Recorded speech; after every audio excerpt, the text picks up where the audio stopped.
The following video is for information and entertainment purposes only. A clear warning, the video contains sensitive subject matter that has been censored.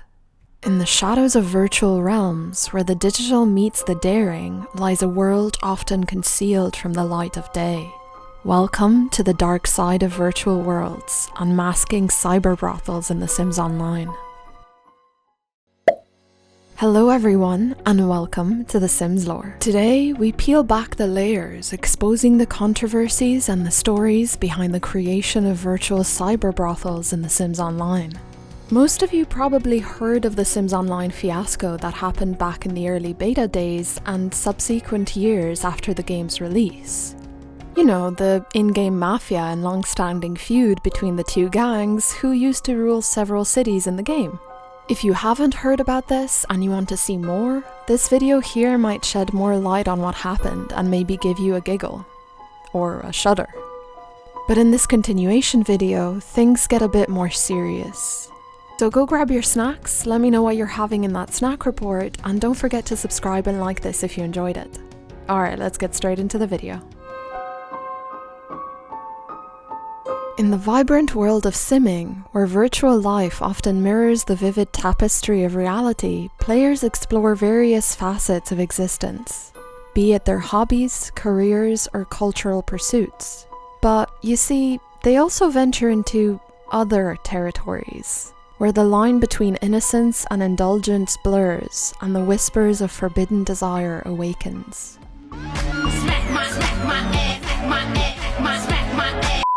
When The Sims Online entered the scene, bridging the gap between our ordinary lives and the boundless realm of imagination, something quite expected happened. Just like any online community where gamers could hide behind avatars to interact, things got a little, shall we say, adventurous? It's no secret that within days of the game's beta release, a particular type of establishment began to proliferate, and its intentions were glaringly apparent. The names of these houses left little to the imagination. Places like Granny's Secrets or Hotel Erotica were quite straightforward. Well, okay, maybe Granny's Secrets had a tad bit more subtlety, but, you know, so far so good. Nothing out of the ordinary, just simmers being simmers. As always, extra thirsty. Until things took an unexpected turn. This story ties in nicely with my previous video's story of Wallace and JC Soprano. Again, if you haven't seen it, the following won't make much sense to you, so I urge you to watch that video first and come back for this. For a little recap, Piers and Jennifer Mathewson, the dynamic duo behind the shared Sims Online character Mia Wallace, embarked on a quest to conquer the world of virtual real estate. Their ambitious goal was to ascend to the coveted top property list, but as their house gained popularity, they found themselves in the crosshairs of pranks, vengeful attacks, and even real-life threats. To counteract this, they initially established the Sims shadow government, hoping to quell the turmoil. However, it became evident that they too had a taste for stirring the pot. Enter JC Soprano, an alter ego adopted by someone named Jeremy Chase, who arrived on the scene with aspirations of ruling the virtual city. What began as a fierce rivalry between Mia Wallace and JC Soprano ultimately evolved into a surprising alliance. Together, they forged the Mafia, a group that would go on to reshape the game's dynamics and leave an indelible mark on the Alphaville community. This tale of shifting alliances and power struggles adds an intriguing layer to the virtual world's complex social dynamics. However, when Mia's reputation took a hit, she made a strategic retreat and decided to step away from the game. JC followed suit not long after, and as their influence waned, the game's standing in the virtual realm began to decline. In my previous video, I speculated that Mia in fact needed a fall guy to be able to conduct her shenanigans in-game. She mentioned how she wanted nothing to do with JC and his gang. However, I have since changed my mind in discovering something that was right under all of our noses. As if all of these characters were mocking us. Did any of you happen to spot what's lurking in the backdrop of JC Soprano's photo? It's a poster of Mia Wallace from Pulp Fiction. Now, we all know how iconic that film has remained over the years, but isn't it rather strange? Could this be just a coincidence? Consider the odds. Within the two main rival factions in The Sims Online, one of them displays a poster of the alias of the other's virtual character. Perhaps JC put up the poster after encountering Mia in-game, implying a profound admiration for the virtual mob boss she'd become. Or they were all in on it, knew each other, and fooled everyone by pretending it was all a big coincidence. Nevertheless, it's undeniably peculiar to say the least. This brings us to this story. In the early days of The Sims Online, a player named Evangeline stumbled upon the virtual world through the official Sims website. Eager to dive in, she joined the beta testing phase thanks to her AOL membership granting her early access. Her journey began with her first in-game character, Roxy Merrill. It was Roxy who went on to establish the very first virtual brothel in The Sims Online, known as Hotel Erotica, on October 11th, 2002. Evangeline's intentions were clear. She aimed to create a cybersex haven that pushed the boundaries of virtual intimacy. In those early days, The Sims Online was filled with newcomers, and Evangeline's venture stirred controversy. She brought a new level of adult content to the game, stating that sex sells, and expressing her desire to create a truly immersive cybersex experience. Recruitment began immediately as Roxy sought employees for her brothel. Skilling was never her forte, and she opted for more lucrative means. The brothel flourished, with Roxy assuming the role of Madame once profits started rolling in. However, the wipe that occurred during beta testing wiped away Roxy, leaving her trapped in the virtual world forever. Her legacy passed to a new character, Tori, who took over on November 26th or 27th. Tori introduced the concept of slaves, individuals who would help attract clients. The brothel operated on a pay-for-play model, with prices ranging from 5,000 to 500,000 simoleons for services. At the time, converting simoleons into real-world currency was not common. Despite reports and complaints, Maxis took no action against Tori's brothel, leaving players to speculate about potential employee involvement. In December 2002, seeking a change, Evangeline moved to Fancy Fields under the new character named Granny. She opened a new brothel called Granny's Secrets, which operated differently. She let her co-workers keep all of the profits and made her money through tips.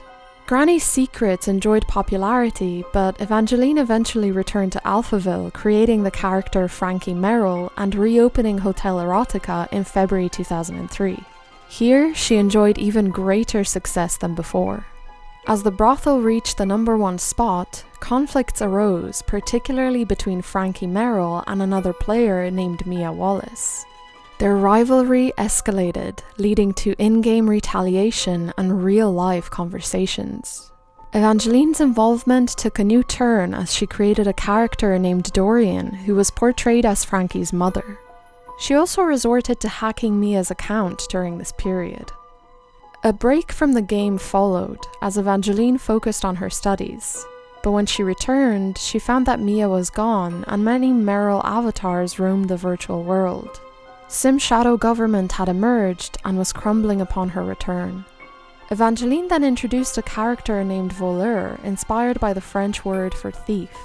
Her goal shifted from adult content to accumulating wealth and property. Evangeline's transformation was not limited to her character. She decided to retire her previous personas and commit to a single identity. In her new persona, Evangeline adopted a more sinister role. She would imprison newcomers in freezers, a form of humiliation that garnered her a visitor bonus while newcomers struggled to escape. Avatars deemed ugly faced a similar fate, being caged and forced to wear helmets. Evangeline's mansion became a magnet for newcomers, but only those who met her standards were spared the cages. It turns out that Evangeline was more than just a Sims player. She had a strong background in fine arts and graphic design, creating websites for Hotel Erotica and her in-game shenanigans. The interviewer Peter Ludlow remained under the impression that Evangeline was a male player. This online article by Salon also claimed this. In the bustling virtual city of Alphaville, where countless Sims went about their digital lives, a mysterious character named Evangeline emerged as a prominent figure. At first glance, she seemed like a benevolent soul, setting up a welcome house where she offered assistance and guidance to newbies in the game. Her house quickly became a hotspot for newcomers, as the name suggested that she helped newbies get some free simoleons. But behind the facade of kindness lurked a sinister scheme. Evangeline had a peculiar criterion for beauty. To her, the appearance of other avatars was of great importance, and she wasn't shy about sharing her rather unconventional standards. New players soon discovered that cold truth that hid beneath her seemingly helpful exterior. If Evangeline found your avatar to be ugly or unconventional in any way, you would face her merciless judgment. She would lock up those who didn't meet her stringent standards. The unfortunate victims would be caged in freezers, which were small rooms with limited options for escape. As they found themselves trapped, Evangeline reveled in her cruel game. She even benefited from the visitor bonus system, whereby she received payment for each avatar that was visiting, while the caged avatars tried to find ways to escape. Some were forced to wear helmets as part of their confinement, a bizarre and degrading experience. As they grappled with their predicament, the victims of Evangeline's icy prison could only hope for a way to escape and break free. This was a summary of the interview Peter had with Evangeline about her behavior in The Sims Online. This is the same interview that uncovered Evangeline to be in fact underage. Since this house was so incredibly notorious for scamming newbies in-game, Peter Ludlow, the Alphaville Herald editor, carried out some investigations. In 2004, another interview surfaced. This was with an avatar that was also responsible for running the Free Money for Newbies house. Celeste starts discussing her role as a granny character who verbally abuses and slaps newbies visiting the house. She asks newbies to wear helmets as per her dress code, but some refuse, leading to her actions. She finds humor in how people take things personally and explains that her character is part of the game's theatre, not meant to spoil it for others. The interviewer questions Celeste about potential harm to new players, especially children. She suggests that players should be mature enough to handle criticism and use the ignore feature. Despite the controversial nature of her role, Celeste and Evangeline believe they contribute to the game by introducing authenticity and diversity in player behaviors. Celeste concludes by advising players not to take things too personally and not to be easily offended in the virtual world.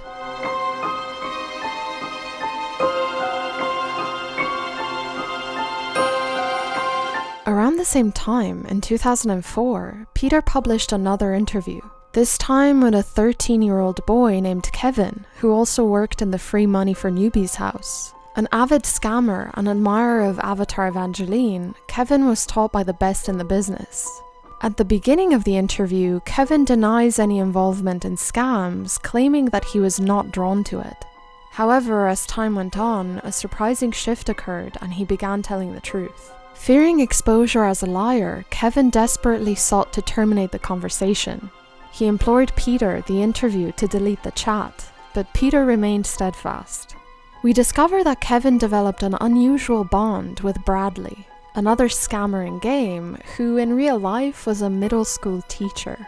Kevin referred to him as Sim Dad. FBI, open up! Hell no, to the no, no, no. Bradley, in turn, became Kevin's digital guardian angel, using his hacking skills to protect the young gamer from harassers. Kevin, however, ended the interview pretty fast, and the following day, a newfound Kevin emerged, declaring that he had shed his scamming ways and transformed into a better person. Alongside former scammer friends who had also abandoned their suspicious activities, he planned to establish a new venture, a skill house. Yet, Peter wasn't about to let Kevin off the hook so easily. Kevin's previous assertion that the game was boring without scamming was thrown into question. When confronted, Kevin defended his newfound perspective. Furthermore, Kevin disclosed an intriguing tidbit. Evangeline, the enigmatic figure he had admired, was in fact a male, referring to them as him. As if to prove himself, Kevin took on the mantle left by Evangeline, but he soon found himself in the crosshairs of criticism, labelled as an Evangeline wannabe. Ultimately, Kevin's journey through the virtual realm took another twist as he made a surprising exit from the game. He left behind a trail of curiosity, refusing to disclose the identity of the lucky successor who would inherit his digital dominion. In April of 2004, Bradley, the middle school teacher by day and guardian angel to the Sims Online underage community by night, gained control of Evangeline's in-game accounts and Yahoo Messenger account. He impersonated Evangeline to communicate with members of the Alphaville community and allegedly sent Trojan horses. It has been confirmed that messages from the account are not from Evangeline, but should be understood as coming from Bradley. Bradley also conducted a fake interview with Alphaville House, claiming to mislead the community by portraying Evangeline as a puppet of Bradley's and sowing confusion. He then admitted to the hoax, revealing his primary motive was to tarnish Evangeline's reputation and create widespread confusion within the community. His plan was to totally confuse and distort everyone's view of who is who.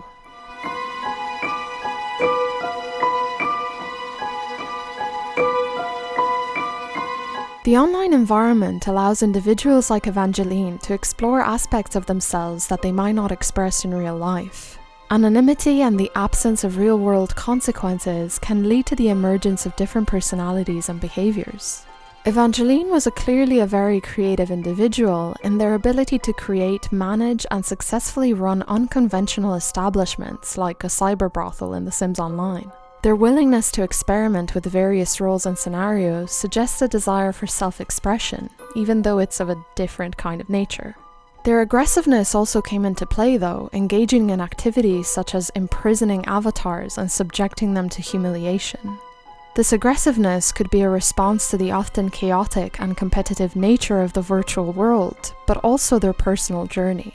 Their actions, however, generated significant controversy and disrupted the virtual community. Rivalries with other players were quickly formed, and the conflicts they engaged in reflect a competitive nature and a desire for dominance within the game's social hierarchy. Evangeline may have used The Sims Online as a form of escapism, immersing themselves in a virtual world that allowed them to temporarily step away from the challenges and restrictions of their real-life identity.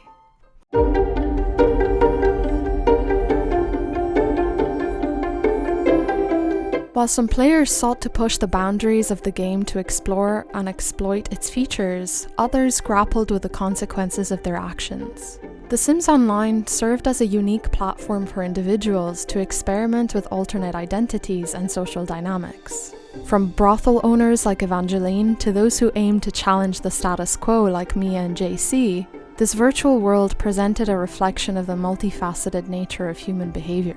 The game's open-ended design allowed for a wide range of experiences, from entrepreneurship to subversion, mirroring the complexities of real life. The story of cyberbrothels in The Sims Online illustrates the fascinating interplay between creativity, social norms, and moral dilemmas within virtual spaces. It serves as a reminder that online communities, like the real world, are shaped by the diverse motivations, desires, and values of their inhabitants. The Sims Online leaves us with a thought-provoking glimpse into the intricate and often unpredictable nature of human interaction in the digital age. As we continue to explore virtual realms and the dynamics that unfold within them, the stories of these digital frontiers are sure to remain as diverse and captivating as the players who shape them. And Maxis should have really intervened more, but I guess their game was already going down the shitter. Alright guys, there you have it, all about cyberbrothels in The Sims Online. I would like to thank my Susul channel members Jiggly, Krissy Pyne and Bels. Thank you for your support. I would also like to thank my patrons, Negative Dana, Nathan Lim, Artsy Flashback, Kitajan the Arcane Archer, Amy Hassel, ML, Adele Isted, Midori, and Jolina. Thank you all so much for supporting my channel. That's it for today's video. Thank you all so much for watching. Please like the video if you enjoyed it and let me know your theories in the comments below. Follow me on Twitter and Instagram for more lore and updates. I'll see you in my next video. Bye!